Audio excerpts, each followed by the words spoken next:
नमस्कार. नमस्कार. तुमचं आमच्या महाराष्ट्र कृषी उद्योग या युट्यूब चॅनल मध्ये स्वागत आहे. सुरुवातीला आपला परिचय करून घेऊया. आपला परिचय द्या, आपलं नाव आणि पत्ता सांगा. नमस्कार, माझे नाव अंकित राजकुमार जगताप. मी राहणार रेट्रारनाक्ष. माझा गायींचा गोठा आहे इथे रेट्रारनाक्ष मध्ये.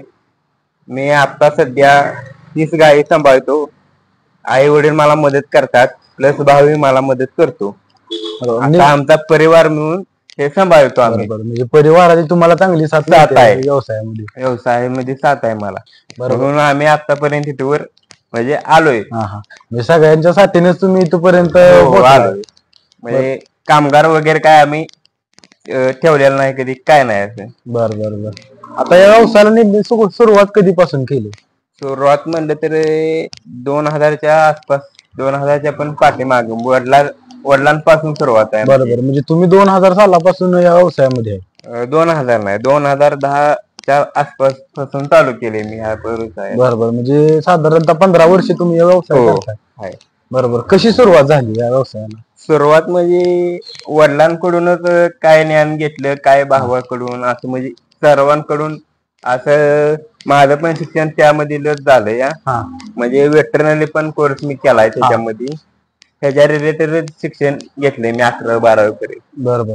त्याच्यामुळे मला त्यातलं नॉलेज घेण्यासाठी मी वेगवेगळ्या गोष्टींवर जात होतो. म्हणजे आम्हाला शाळेतर्फेच नेत होते, कॉलेज तर्फे थोडक्यात. मग त्याच्यामुळे मला बऱ्यापैकी नॉलेज आलं. आपण आपल्या गोट्यात आता काय कमी आहे, काय करायला पाहिजे, हे पण नॉलेज आलं त्याच्यामुळे, फिरल्यामुळे. असं मी फिरत होतो 11-12.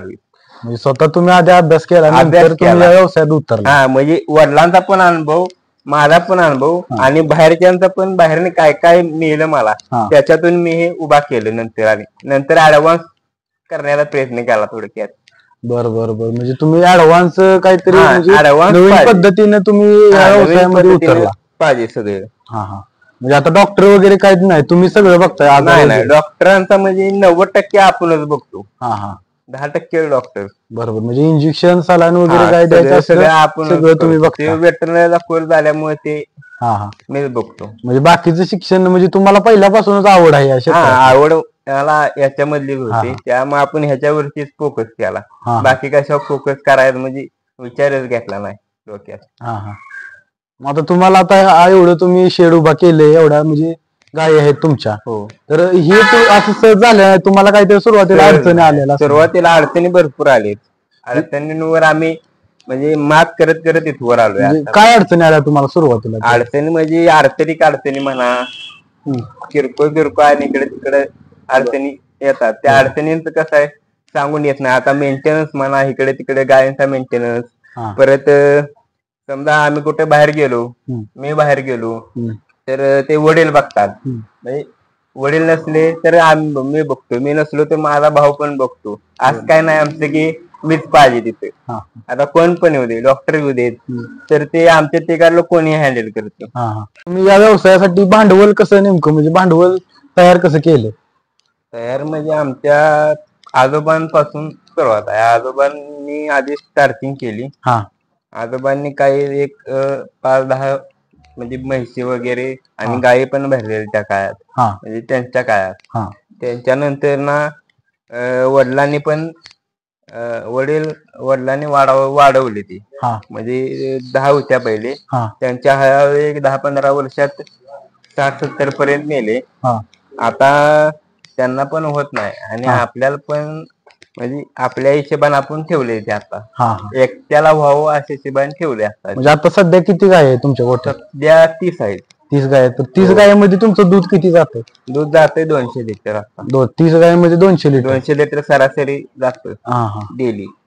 बरं. म्हणजे तुमचा महिन्याला टर्नओव्हर 2 ते 2.5 लाखापर्यंत टर्नओव्हर आहे महिन्याचा? बरोबर. आता जे शेतकरी नवीन आहेत त्यांना पण व्यवसाय चालू करायचा आहे, भांडवल कमी आहे, त्यांनी नेमकी सुरुवात कशी करावी या व्यवसायामध्ये? नेमकी सुरुवात त्यांनी अशा म्हणजे पाड्या वगैरे आणल्या पाहिजेत. म्हणजे पाड्या असे नेऊन तयार केल्या पाहिजेत, नाहीतर गायी तर घेतल्या पाहिजेत. तिथून सुरुवात केली पाहिजे. म्हणजे पाडीपासून जरी सुरुवात केली तरी काय अडचण नाही. म्हणजे त्यांचा सांभाळ जर आपण चांगला केला जनावरांचा, तरच ते पुढे आपल्याला उत्पन्न देते. बरोबर. आणि आपण जर इकडे तिकडे करत बसलं हा नाही चांगलं सांभाळलं हा तर ते आपल्याला बेनिफिट देत नाही तसं हा. म्हणजे उत्पन्न देत नाही तसं ते. म्हणजे पाड्या आणून तिचा चांगला सांभाळ केला पाहिजे. हा केला गाय पाहिजे. आणूनच व्यवसाय सुरू करावा असं असं काय काय नाही. काय नाही. गायीच्या पाडीपासून वर पण होतो हा पण त्याला ते भांडवल लागतं. भांडवल जाते ना तसं ते हा हा. म्हणजे कालवडीपासून जरी व्यवसाय एखाद्याकडे भांडवल कमी असलं कमी असलं जरी तर ते कालवडीपासून करू शकतो. व्यवसाय सुरू केला तरी चालतंय. चालतंय. बरोबर ठीक आहे. आता सध्या तुम्ही खाद्याचं नियोजन कसं आहे तुमचं?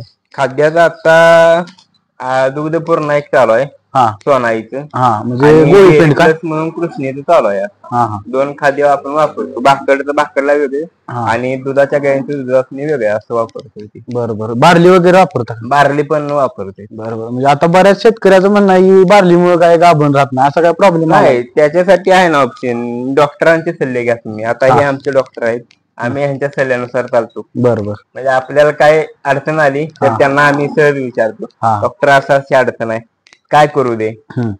मग ते आम्हाला योग्य सल्ला देतात. हा.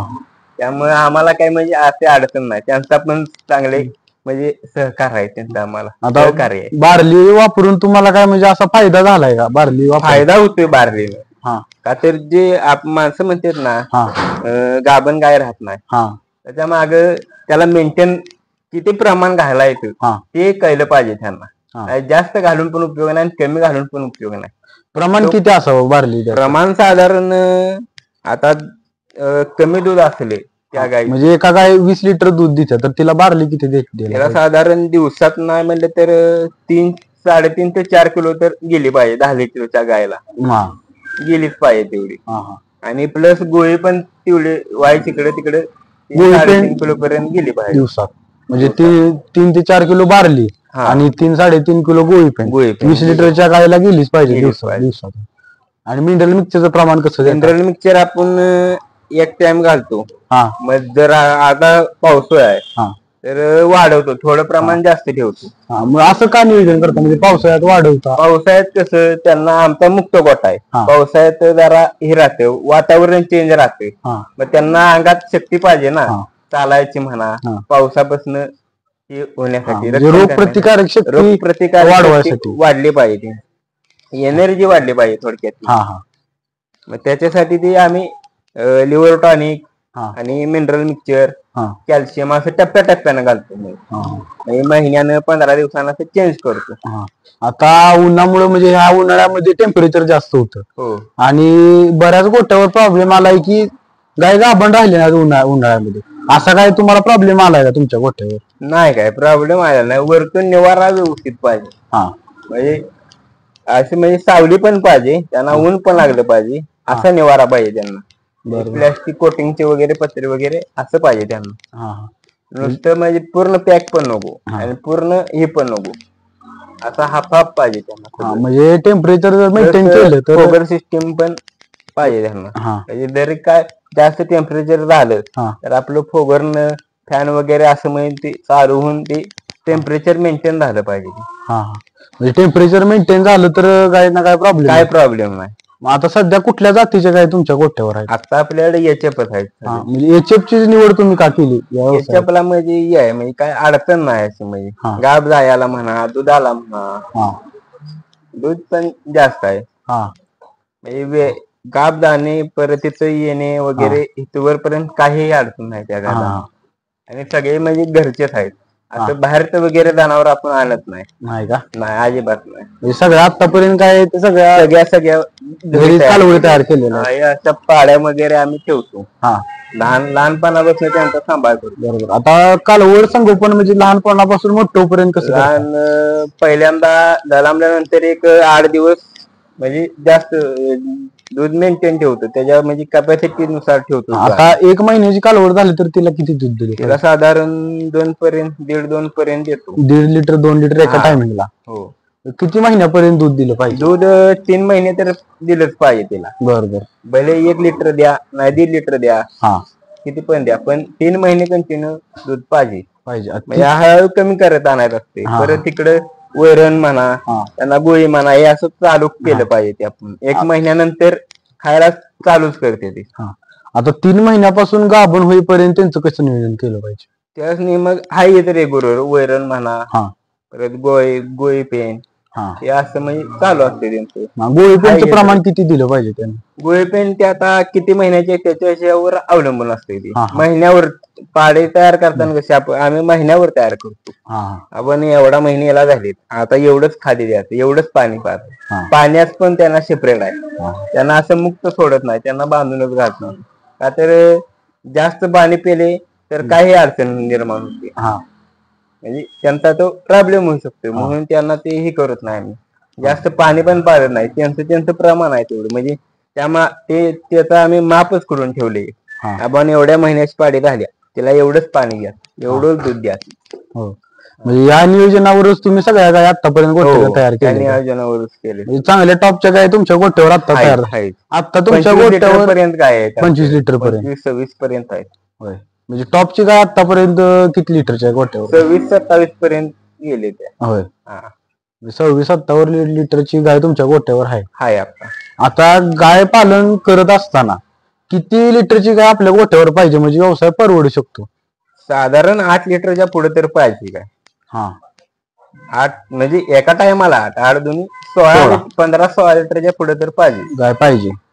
म्हणजे वेळाल्यानंतर गायनं 16 लिटर तरी दूध दिलं पाहिजे. 15-16 लिटर दूध 15-16 तरी पाहिजे स्टार्टिंग म्हणतो. तिथून पुढे हळूहळू वाढत जाते ते. आपण खाद्य देणे, वैरण वगैरे चारा हे व्यवस्थित असलं तर ते मेंटेन राहतं त्यांचं दूध. आता 3 महिने दूध आपलं म्हणजे दूध मेंटेन राहत नाही गायचं. 1 महिना झाला की दूध कमी येत असतं. जर दूध मेंटेन ठेवायचं असलं तर त्यांचं नियोजन कसं केलं पाहिजे? त्यासाठी मिनरल मिक्सचर वगैरे ठेवतो आपण. मिनरल मिक्सचर आपलं कंटिन्यू चालू असते. कॅल्शियम वगैरे सगळं चालू असतं. म्हणजे मिनरल आणि कॅल्शियम जर रेग्युलर दिलं तर दुधाची लेवल मेंटेन राहू शकते, म्हणजे जास्त दिवस गाय दुधावर राहू शकतात. हो बरोबर. दुधावर म्हणजे 3 महिने तर कंटिन्यू राहत, तिथनं पुढे हळूहळू उतरत येते. म्हणजे गाय एकदा गाभण राहिली 3 किंवा 4 महिन्यांना नंतर उतरत येते. आणि 3 महिन्यानंतर गाय हे गाभण राहिलीच पाहिजे. 3 महिन्याच्या आतमध्ये 3-4 महिनेपर्यंत शक्यतो राहायलाच पाहिजे गाभण, तर व्यवसाय परवडतो. तर ती स्टेबल राहते. म्हणजे ती सायकल वर्षाची पूर्ण होते. वर्षाची सायकल पूर्ण होते. 3 ते 4 महिन्यात गाय गाभण गेली. आता तुमचं चाऱ्याचं नियोजन कसं आहे? चाऱ्याचा आपण आता विकतच चालू आहे. आता चारा काय चारा सध्या? चारा आता म्हणला तर ऊस आणि गवत. त्याचं म्हणजे खर्च किती होते? चारा कसा मिळतो आपल्याला? ते आता ऊस आपण त्यांना वरतीच घेतो, म्हणजे 4,000 रुपये टन ऊस. परवडतंय का म्हणजे चारा विकत घेऊन व्यवसाय करायला? परवडतंय तसं. म्हणजे आपण इकडे जर व्यवस्थित सांभाळलं केलं जनावरांना, म्हणजे त्यांच्यावर लक्ष दिलं, दुधाची लेवल व्यवस्थित ठेवली तर ते परवडत आपल्याला. म्हणजे सुरुवात एखाद्याच्या लक्ष महत्वाचं आहे गोठ्यावर. म्हणजे कुठला बी बिझनेस घ्यायचा त्याच्यावर लक्ष देणं महत्वाचं आहे. म्हणजे कुठला व्यवसाय असला तर लक्षपूर्वक केलं पाहिजे. ते जेव्हा असं म्हणजे इकडलं तिकडलं करणं ते चुकीचं आहे. व्यवस्थित नियोजनात लक्षपूर्वकच केलं पाहिजे. मालकाचं महत्वाचं लक्ष पाहिजे व्यवसायात कुठला असला तरी. मालकाचं हे लक्ष पाहिजे. आता म्हणजे चारा तुम्हाला म्हणजे एखाद्या व्यावसायिकाला व्यवसाय चालू केला नवीनच आणि त्याने जर विकत चारा आणून चारायचं म्हणलं तर त्याला परवडेल का? विकत म्हणला तर स्टार्टिंगला परवडत नाही. त्याला घरचं पण तसं पाहिजे, म्हणजे जमीन वगैरे पाहिजे थोडी का होईना. म्हणजे 10-15 गुंठ तर असते जमीन, म्हणजे तेवढी तरी पाहिजे जमीन. जमीन तेवढा म्हणजे हे होते, मेंटेन होऊन जाते. घरची जमीन थोडीफार, घरचा चारा म्हणा काय पण असू दे, चारा हे शक्यतो घरचा वापरायचा, बाहेरचा म्हणजे हे करायचं. बरं, म्हणजे किती गाय असल्या पाहिजे तेव्हा घरचा चारा म्हणजे विकत वैरण घ्यायला परवडते? किती गायच्या पुढे गाय? ते आपल्या जमिनीवर हे सगळे. म्हणजे आता आपल्या समजा 15 गाय असल्या तर तिथून पुढे म्हणजे विकत चारा घ्यायला परवडतोय का? म्हणजे परवडत 15 गायींना परवडतो का? ते परवडतो, काय अडचण नाही. आपण सुरुवातीला एखाद्या 4 गायीत असल्या आणि विकत जर चारा असला तर त्याला परवडेल का? नाही, त्यांना ते सुरुवात करताना काय असेल ते आपलं गवतच भांडवल पाहिजे. भांडवल आधी तयार पाहिजे. म्हणजे जो नवीन सुरुवात करणार आहे, आता तुम्ही म्हणा नाही कोण पण म्हणा, ज्याला सुरुवात स्टार्टिंग करायची आहे, म्हणजे काहीच नाही पहिले त्याच्याकडे. हा. त्याला आधी भांडवल पाहिजे. भांडवलाशिवाय काय नाही, आधी भांडवल पाहिजे होय, नंतर ते स्टार्टअप केलं पाहिजे. म्हणजे आधी सगळं व्यवसायाचं नियोजन नियोजन पाहिजे आधी व्यवसायात सगळे. हा, मग ते चाऱ्याचं म्हणा, गोट्याचं मेंटेनन्स म्हणा, हा, काय पण असो तुमचं. हा. ते आता आम्हाला कुट्टीसाठी कुट्टा मिशन आहे, त्याचा मेंटेनन्स असतोय. प्लस धारासाठी पण मिशन आहेत 2 आमच्या. तिथं मिशन आहे, ते मेन मिशन तिथं आहे. हे फक्त इकडून इकडं आम्ही आपलं कॅन मध्ये वतायसाठी कॅन आहे. हा. त्याचा मेंटेनन्स असं म्हणजे मेंटेनन्स वेळच्या वेळी केला पाहिजे.